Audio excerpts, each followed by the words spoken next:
ଆମେ ସକାଳୁ ସକାଳୁ ହୋଟେଲରୁ ଗାଧୁଆ ପାଧୁଆ କରିକି ବାହାରି ପଡ଼ିଥିଲୁ ଗୋଟେ ହେଲ୍ଦି ବ୍ରେକଫାଷ୍ଟ କରିବା ପାଇଁ। ଆଉ ହୋଟେଲରେ ପହଞ୍ଚି ସାରିଲା ପରେ ଦେଖିଲୁ ଖାଇବା ଅର୍ଡ଼ର କଲୁ। ସେଠି ମାତ୍ର 2ଟା ଟିଲକୁ 100 ଟଙ୍କା। ଆଉ ପୁରୀଟା ଆମକୁ ଠିକ୍ ଠାକ୍ ଲାଗିଲା, କାରଣ ପୁରୀଟା 60 ଟଙ୍କା ପ୍ଲେଟ୍ ହିସାବରେ 2ଟା ପୁରୀ ଥିଲା, ଆଉ ତା ସହିତ ତରକାରୀ ଥିଲା, ସରି ସାମ୍ବର ଚଟଣି ଆଉ ସବୁ ଥିଲା, କିନ୍ତୁ ବହୁତ ଭଲ ଖାଇବା ଥିଲା ଇଟଲିକୁ ଛାଡ଼ି, କାରଣ ଇଟଲି ବହୁତ ଖଟା ଥିଲା। ତାପରେ ଖାଇ ପିଇ ସାରିକି ଆମେ ବାହାରି ପାରିଲୁ ଆଜି ଗୋଟେ ନୂଆ ଜାଗାକୁ ବୁଲିବା ପାଇଁ। ରାମୋଜୀ ଫିଲ୍ମ ସିଟି ଥିଲା, ଆଉ ଛୋଟ ଥିଲା, ଯୋଉଟା ହାଇଦ୍ରାବାଦରେ ନୁହଁ, ଯୋଉଟା ବିଶାଖାପାଟଣା ମାନେ ଭାଇଜାକରେ ଥିଲା, ସେଇ ରାମୋଜୀ ଫିଲ୍ମ ସିଟିକୁ ବୁଲିବାକୁ ଯାଇଥିଲୁ।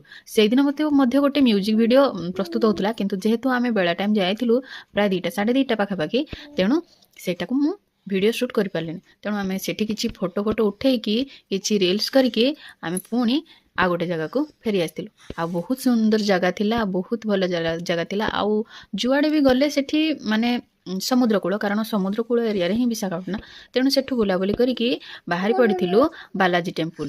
ଭାଇଜାକରେ ଯେଉଁ ଛୋଟ ଠାକୁରଙ୍କର ବାଲାଜୀ ମନ୍ଦିର ଅଛି ସେଇଠିକି ଯାଇଥିଲୁ। ସେଇଠି ମଧ୍ୟ ଦର୍ଶନ କରି ବହୁତ ଭଲ ଲାଗିଲା।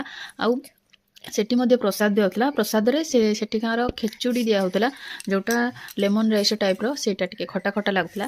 ସିଆଡ଼େ ସବୁବେଳେ ରାଗ ଆଉ ଖଟାରେ ଖାଇବା, ତେଣୁ ଥିଲା ଭଲ ଥିଲା। ଆଭରେଜ୍ ମାନେ ପ୍ରସାଦକୁ ସେମିତି ତ କହିହେବନି, କିନ୍ତୁ ବୁଲାବୁଲି କରିକି ଖାଇ ପିଇକି ପୁଣି ସନ୍ଧ୍ୟାରେ ଆମେ ଆସିଥିଲୁ ରୁମ୍କୁ।